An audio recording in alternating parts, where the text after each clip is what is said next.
Suspend କରୁଛନ୍ତି କହୁଛନ୍ତି କଣ? ସିଏ ସସ୍ପେଣ୍ଡ କରିତେ କିଏ? ବର୍ତ୍ତମାନ ତାକୁ ERCS ନୋଟିସ୍ କରୁଛନ୍ତି।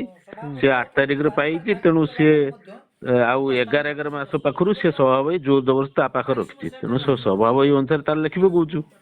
8-10 ଜଣ ତାର ଗୋଡାଣିଆ ଇଏକୁ ନେଇକି ଏଇ ଡାଇରେକ୍ଟର ନେଇକି ତାର ଲେଖି ପକଉଛୁ, ଯାହା ପାରୁଛୁ ଲେଖି ପକଉଛୁ। ସେ ଗତ ବର୍ଷ ଧାନ କିଣିଥିଲା 50 ଟଙ୍କା ଆଦାୟ କରୁଥିଲା, ସେଇଟାକୁ ସମସ୍ତେ ବିରୋଧ କରୁଛନ୍ତି ବୋଲି ସେ ବର୍ତ୍ତମାନ ମୋ ଗାଣ୍ଡିରେ ନାଗିଛି। ଆଉ ବହୁତ ଲୋକଙ୍କର ଧାନ ନେଲାନି, ସେମାନେ ଯାଇକି କଲେକ୍ଟର ଫଲେକ୍ଟର ପାଖରେ ଇଏ କଲେ। ଧାନ କିଣା ସଂସ୍କୃତି ରହିକି ଗତ ବର୍ଷ ଦୁନିଆ ଗୁଣ୍ଡାଗର୍ଦି କଲା। ସେ କିଛି ଛୁଆଙ୍କୁ ଲଗେଇ ସେ ଯୋଉ ଅନ୍ତ ବିଶାଳ ଶାନ୍ତନୁ ଜେନା ଏମାନଙ୍କୁ ଲଗେଇକି ଗୁଣ୍ଡାଗର୍ଦି କରିଥିଲା। ଆଉ ସେ କାହାକୁ ସବୁ ମାରିଲା, ସେ କୁରୁଡା ଯିଏ ଅଭିଯୋଗ ଭିତ୍ତିହୀନ, ସେଥିରେ ତାର କିଛି ନାହିଁ। ତୋର କ୍ଷମତା ନାହିଁ, ତାଙ୍କର ମନ୍ତ୍ରୀ ଦିଅନ୍ତୁ, କଲେକ୍ଟର ଦିଅ, ରାଷ୍ଟ୍ରପତି ଦେନେ କିଛି ମୁଁ ମୋ ପାଖରେ ଅଛି, ମୁଁ 41,200 ଟଙ୍କାର ମୋର ଅନୁମୋଦନ ହେଇଛି। ଆଉ ବୋର୍ଡ କରିଥିଲା, ଶୁଣ ଦରମାଟା ଫ୍ୟାକ୍ଟ ହଉଛି, ତମେ ଗୋଟେ ପଚାର, ମୁଁ ଆଗେ କହୁଛି କଣ ଟିକେ ଶୁଣିଯାଅ, ତାପରେ ମୁଁ କହୁଛି। ସେ ତା ମନ ଇଚ୍ଛା ସେ ତାର କରିଚାଲିଛି। ସେ ବର୍ତ୍ତମାନ ଯୋଉ 11/25 ଖରେ ତାର କଷ୍ଟଡିଆନ ରେକର୍ଡ ଅଫ୍ କଷ୍ଟଡିଆନ ହେଲା କିଏ? ସେକ୍ରେଟାରୀ। ସେ କିନ୍ତୁ ଜୋର ଜବରଦସ୍ତ ରଖିଛି କଣ ସଭାପତିଟା। ତେଣୁ ସିଏ ତାର ଯେତେବେଳେ ମନକୁ ପାଉଛୁ ଆଣ୍ଟି ଡେଟର ବ୍ୟାକ୍ ଡେଟର ଗୋଟେ ଲେଖି ପକଉଛୁ। ଦ୍ୱିତୀୟ କଥା, ଏ ଉପରେ ଯୋଉ ବିଭିନ୍ନ ଅଭିଯୋଗ ମାନେ ହେଇଛି ବା ସମିତିର ଯୋଉ କରିଛନ୍ତି ପରିଚାଳନା ପରିଷଦ 5-6 ଜଣ ଡାଇରେକ୍ଟର ଥିଲା ERDR କୁ ଜଣେଇଛନ୍ତି। ସେମାନେ ଗୋଟେ ପ୍ରାଇମେରୀ ଇନକ୍ୱାରି ଗୋଟେ କରତେ ଆସୁଛନ୍ତି। କଣ ସେ ଇନକ୍ୱାରି ନା 30,86,000 ଟଙ୍କାର ଗୋଟେ କାମ ଆସିଛି, ଇଏ ତାକୁ ତା ପ୍ଲାନ ଏଷ୍ଟିମେଟ ନ କରିକି ଅଲଗା ଆଡେ କରୁଛି। ଆଉ PS ମେମ୍ବରରୁ କିଛି ପଇସା ଆଣି ଖାଇଗଲାଣି। PS ସେୟାର କଣ କୋଉଠୁ ଅଞ୍ଜି ଫଞ୍ଜିରୁ ଘିନି ଆସି ତାକୁ ଖାଇଗଲାଣି। ସେଠି ଦେଖେଇଛି କିଛି କାମ କରିନି, ତାକୁ ଖାଇଗଲାଣି। ତେଣୁ ଏଇ ଉପରେ ଗୋଟେ ପିଟିସନ ପଡିଥିଲା। ଦ୍ୱିତୀୟ ପଡିଥିଲା ଏଇ ଯୋଉ 11 ପାଖରୁ ଯୋଉ ନେଇକି ଆମର 5-6 ଜଣ ଡାଇରେକ୍ଟ ଲେଖି ଦେଇଛନ୍ତି, କଲେକ୍ଟର ସୁଦ୍ଧା ଲେଖି ଦେଇଛନ୍ତି। ଏମାନେ ବି ମନ୍ତ୍ରୀ ଫନ୍ତ୍ରୀ ପର୍ଯ୍ୟନ୍ତ ଲେଖିକି ଦେଇଛନ୍ତି। ସେ ଯୋଉ 11 ପଡିଥିଲା, 11 ସଭାପତି ନେଇ ଲେଖିଛି, ତା ମନ ଇଚ୍ଛା କରୁଛି, ସବୁବେଳେ ଅବାନ୍ତର କଥା କହୁଛୁ, ଏଜେଣ୍ଟ ଅନୁସାରେ ମିଟିଂ କରୁନି। ଏଇପରି ଯୋଉ ଲେଖି ଦେଇଛନ୍ତି, ତାକୁ ERDR ଗୋଟେ ସ୍ପଟ ଭେରିଫିକେସନ ଗୋଟେ କରିଥିଲେ। ସେ ସ୍ପଟ ଭେରିଫିକେସନ ମୂଳେ ସିଏ ତାକୁ ଗୋଟେ ନୋଟିସ କରିଛନ୍ତି 8 ତାରିଖ ଦିନ। ସିଏ ସେଇଟା ଯେମିତି ମେଲରେ ପାଇଯାଇଛି, ସେଇଥିପାଇଁ ସାଙ୍ଗେ ସାଙ୍ଗେ ବ୍ୟାକ୍ ଡେଟର ସବୁ ଆକୁ ସସ୍ପେଣ୍ଡ, ତାକୁ ମତେ ତ ଶୋ କଜ ଗୋଟେ ମାଗିଥିଲୁ ତୋର ସଭାପତି ରଖିବୁ, ମୁଁ ତ ତୋର ଶୋ କଜରେ ଆନ୍ସର ଦେଇଦେଇଛି। 5/1 ଦେଲେଣି, ସେ କହିଲା 7/1 ଦେଇତେ, ମୁଁ 5/1 ଦେଇଦେଇଛି। ସେ ଯାହା ଲେଖିଲା ସେଇ ପଏଣ୍ଟ ଗୁଡା ମୁଁ ତାକୁ ଦେଇଦେଇଛି। ସେ ପୁଣି ସେଦିନ ନା ଆଗରୁ ମାଗିଲା 6ଟା ପଏଣ୍ଟ, ପୁଣି ସେଦିନ ମାଗିଛି ଆଉ 8-10ଟା ପଏଣ୍ଟ କରିବି। ସେ ଗତ ବର୍ଷ 15 ଲକ୍ଷ ଟଙ୍କା କମେଇଛି ସେ ଯୋଉ ଧାନର ଜବରଦସ୍ତ। ଯେହେତୁ ଆଗରୁ ମାର୍କେଟ ରେଟ୍ କେତେ ରହୁଥିଲା ଧାନ, ମାର୍କେଟ ରେଟ୍ 1800 ରହୁଥିଲା, ଏଠି କିଣା ହଲେ 2100-2200। ତା ଭିତରେ କଟିଂ ଅଛି, ଲୋକ ଭଡା ଅଛି, ତେଣୁ ଲୋକ କାହିଁ ଦେବେ ଏତେ ସୋସାଇଟିରେ ଏତେ ପଇସା ପତ୍ର କାଢିକି ଦଉନଥିଲେ। ଗତ ବର୍ଷ ବାଇ ଡିଫଲ୍ଟ ଯୋଉ ସରକାର କରିଦେଲା ବୋନସ୍ ସିଷ୍ଟମ, ମାର୍କେଟ ରହିଲା ସେଇ 1800, କିନ୍ତୁ ବାହାରେ ରହିଲା 3100, ନାଇଁ ଆମର ସୋସାଇଟି ରେଟ୍ ରହିଲା 3100। ତେଣୁ ଇଏ ଜବରଦସ୍ତ 100 ଟଙ୍କା ଲେଖା 50 ଟଙ୍କା ବସିକି ଆଦାୟ କଲା, ଜବରଦସ୍ତ।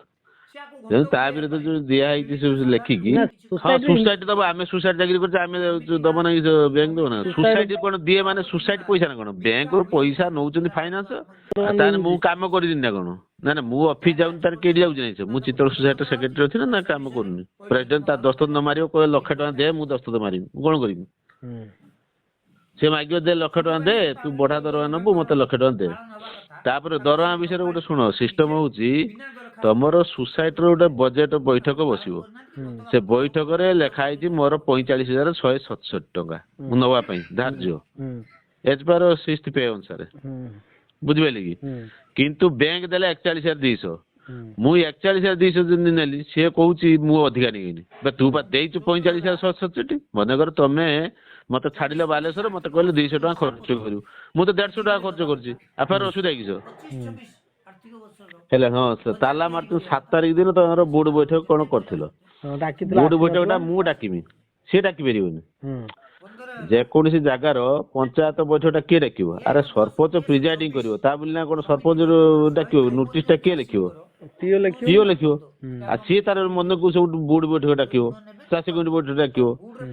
ଚାଷୀ କମିଟି କନଭେନର ମୁଁ, ତୁ ପ୍ରେସିଡେଣ୍ଟ, ତୁ ଧାନ କିଣିବୁ ବୋଲି ତୁ ଭାରି ଆଗୁଆ, ତୁ ଗୋଟେ ହେଠି ଗୋଟେ ଶନି ଗୋଟେ ରହିଛି ଟାଉଟର ସହ। ହଁ, ଶନି ଧାନ କିଣିକି ଆଗୁଆ ରଖିଦେଇଛି ଗୋଦାମ ଭିତରେ, ବେପାର କରୁଛି। ତେଣୁ ଏଇ ସବୁ ବିଭିନ୍ନ କଥା। ତାର ରଖିଛି ସିଏ କିନ୍ତୁ ଏତେ ଇଏ ନୁହେଁ ସନେଇ ତାର ସେ ଧାନ କିଣି ଇଏ କଣ ତାର ଏତେ ସବୁ ଇଏ ଭିତରେ ନୁହେଁ। ଏଇଟା ଗୋଟେ ସେ ମେନଲି ଯୋଉ 30 ଲକ୍ଷ 86 ଆଣିକି ଧାନ ନା ଗୁଡାଉନ ଫୁଡାଉନ ଯୋଉ କାମ କରୁଥିଲା ବେଆଇନ କରୁଥିଲା ତାକୁ ସବୁ ଅଲଗା ଗ୍ରୁପ ସବୁ ଯୋଉ ଦେଇଛନ୍ତି ପିଟିସନ। ତେଣୁ ଇଏ ଭାବିଲା ବାପି ସବୁ ଜଣେଇଦେଲା ସବୁ ଚାରିଆଡେ ଲୋକଙ୍କୁ।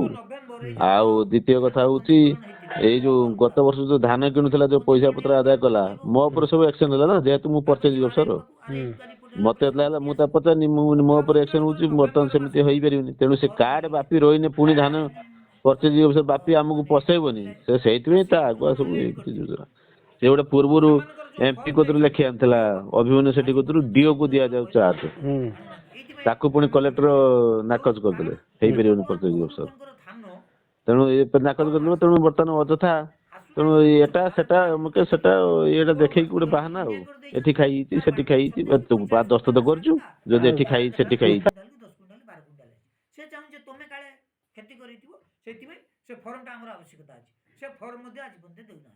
ଆମର ତ କେହି ଗ୍ରୁପ ତ ଦେଇନାହାନ୍ତି ସେମିତି ଅଭିଯୋଗ ଇଏ ତା ମନକୁ ମନ ବର୍ତ୍ତମାନ କାଢି ପକେଇଛୁ କାଢିକି ଗ୍ରୁପ କେହି ଅଭିଯୋଗ ଦେଇଛନ୍ତି ମୁଁ ତାଙ୍କ ପଇସା ଖାଇଛି। ଦ୍ୱିତୀୟ କଥା ହଉଛି ଇଏ ଯୋଉ କହୁଛି ଅଭିଯୋଗ ତା ମନକୁ ତାର ଅଡିଟ ବା ସରିଛି ଅଡିଟ ଜଣା ପଡିଥାନ୍ତା ନା। ତାପରେ ସେ କହୁଛି ଯେ ପିଅନ ବଢା ଦରମା ନଉଲା ପିଅନ ଆଚ୍ଛା ପିଅନ ଯଦି ବଢା ଦରମା ନଉଲା ତମେ ଯଦି ବଢା ଦରମା ନଉଲା ତମେ ଜାଣିପାରୁଥିଲ ନା ତମ ଆକାଉଣ୍ଟକୁ ପଇସାଟା ଯାଉଛୁ ତା ଆକାଉଣ୍ଟକୁ ପଇସା ଯୋଉ ଯାଉଛୁ ପିଅନ କଣ ଜାଣିଥିବନି ନା।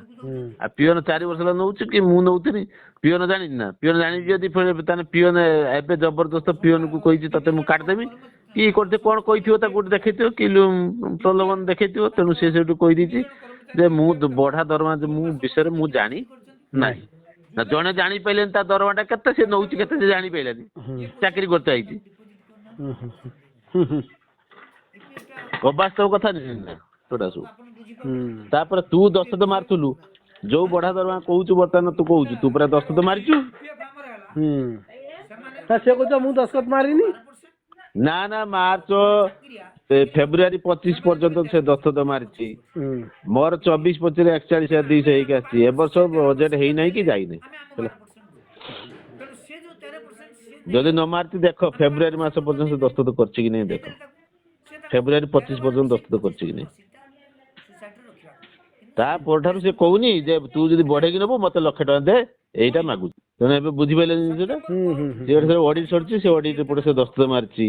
ତାପରେ ସେ 15 ମସିହାରୁ ଅଛନ୍ତି ପ୍ରେସିଡେଣ୍ଟ 15ରୁ 20 ପର୍ଯ୍ୟନ୍ତ ଥିଲେ ପୁଣି 22 ମସିହାରୁ ଆସିଲେଣି ପ୍ରେସିଡେଣ୍ଟ ହେଇକି ସେ କେମିତି ଜାଣିପାରିଲେନି ସେ ଖାଉଥିଲେ କେବଳ ଧାନ କିଣିବା ପାଇଁ ବାହାନା କରୁଛନ୍ତି। ଆସୁଛ ନା ଆଜି ବର୍ତ୍ତମାନ ନା ନା ମୁଁ ଯାଇଥିଲି ଯେହେତୁ 7 ତାରିଖ ଦିନ ମୋର ଏଠି ବ୍ୟାଙ୍କରେ ମିଟିଂ ଥିଲା 8 ତାରିଖ ଗଲା ବେଳକୁ ମୁଁ ଦେଖା ଚାବି ପଡିଛି ମୁଁ ତେଣୁ ଏଫଆଇଆର ଦେନି ଚାବି କିଏ ପକେଇଛି ଷ୍ଟାଫ କହିଲେ ଯେ ବୁଡୁ ଆଉ ଇଏ ପକେଇଛି କଣ ଚାଷୀ କୋଠି ମୁଁ ବୁଡୁ ଚାଷୀ କମିଟି କିଏ ଅଫିସ ତାଲା ପକେଇନି ଅଫିସର ଯେକୌଣସି ତାଲା ପଡିବ ହଁ ମୁଁ ଏଫଆଇଆର ଦେଲା ପରେ ତା ମୁଣ୍ଡ ଗୁଡମି ହେଇଛି।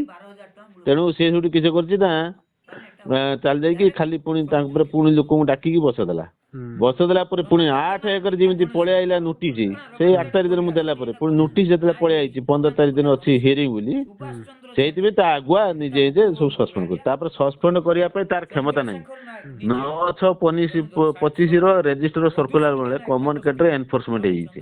ଏନଫୋର୍ସମେଣ୍ଟ ମାନେ ବୁଝିପାରିଲେ ତ ଯେହେତୁ ନିୟମଟା କାର୍ଯ୍ୟକାରୀ ହେଇଛି ତେଣୁ ସିଏ ବର୍ତ୍ତମାନ ନୁହେଁ ଆମକୁ ଯାହା କରିବ କଲେକ୍ଟର କରିବେ ସିଏ କରିପାରିବେନି।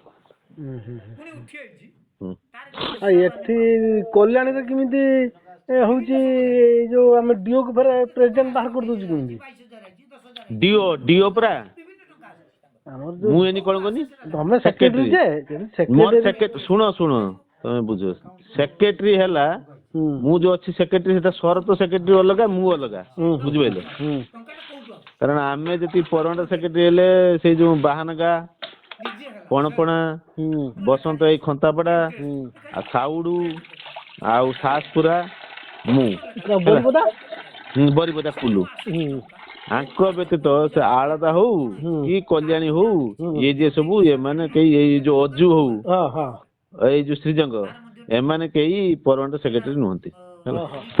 ଆଉ ତାପରେ ଡିଓ ଯୋଉ ହେଲା ଡାଟା ଏଣ୍ଟ୍ରି ଅପରେଟର ସେ କାର୍ତ୍ତିକ ହଉ କି ଧୀର ହଉ ଏମାନେ ହେଲେ ଡେଲି ୱେଜେସ୍ ଏମାନଙ୍କର ଏପ୍ରୁଭାଲ କିଛି ନାହିଁ, ଆଡମିନିଷ୍ଟ୍ରେଟିଭ ଏପ୍ରୁଭାଲ। ତମକୁ ରିକ୍ରୁଟମେଣ୍ଟ କରିଛି କିଏ? ଆମକୁ ବୋର୍ଡ ରିକ୍ରୁଟମେଣ୍ଟ କରିବ, ବୋର୍ଡକୁ ରିକ୍ରୁଟମେଣ୍ଟ କରିବ କିନ୍ତୁ ଅଥରିଟି ହଉଛି ଏଆରସିଏସ୍ ଦେବେ, ଏପ୍ରୁଭାଲ ଦେବେ ଏଆରଡିଆର ହେଲା, ଏଆରସିଏସ୍ ହେଲା।